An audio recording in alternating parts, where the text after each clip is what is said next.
ਕੱਲ ਅਸੀਂ ਪਾਕਿਸਤਾਨ ਤੇ ਹਮਲਾ ਕੀਤਾ। ਸਿਰਫ 2 ਸ਼ਹੀਦ ਕੀਤੇ ਤੁਸੀਂ? ਹਾਂਜੀ, ਤੇ ਆਪਣੇ 20 ਮਰਵਾ ਲਏ ਆ। ਉਹ ਤੇ ਹੁਣ ਲਾਸ਼ਾਂ ਵੀ ਨਹੀਂ ਚੁੱਕਣ ਦਿੰਦੇ ਪਏ। ਕਿਉਂ? ਕਹਿੰਦੇ ਅਸੀਂ ਇਹਨਾਂ ਨਾਲ ਸੈਲਫੀਆਂ ਬਣਾਉਣੀਆਂ ਨੇ। ਮਾਫੀ ਮੰਗ ਲਓ। ਮੰਗੀ ਸੀ। ਕੀ ਕਹਿੰਦੇ? ਕਹਿੰਦੇ ਆ ਕਿ ਮੋਦੀ ਇੱਥੇ ਆ ਕੇ ਪਹਿਲੇ ਨੱਕ ਰਗੜੇ। ਹੋਰ ਪੰਗੇ ਲੈ। ਹੁਣ ਦੱਸੋ ਮੈਂ ਉੱਥੇ ਜਾਵਾਂ ਜਾਂ ਨਾ ਜਾਵਾਂ? ਕਿਸੇ ਹੋਰ ਨੂੰ ਕਰ ਦੇ। ਕੋਈ ਵੀ ਤਿਆਰ ਨਹੀਂ। ਸੁਸ਼ਮਾ? ਸਾਫ਼ ਇਨਕਾਰ। ਤੇ ਫੌਜੀ? ਉਹ ਤੇ ਕੱਲ ਦੇ ਕਿਤੇ ਲੁਕ ਗਏ ਨੇ। ਹਾਲਾਂਕਿ ਮੈਂ ਇਨਾਮ ਦਾ ਵੀ ਐਲਾਨ ਕੀਤਾ।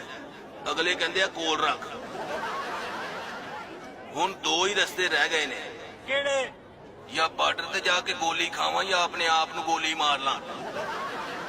ਦੱਸੋ ਹੋਰ ਕੀ ਕਰੀਏ? ਗਏ ਸੀ ਤਮਾਸ਼ਾ ਲਾਉਣ, ਆਪਣਾ ਸ਼ੁਗਰ ਲੱਗ ਗਿਆ।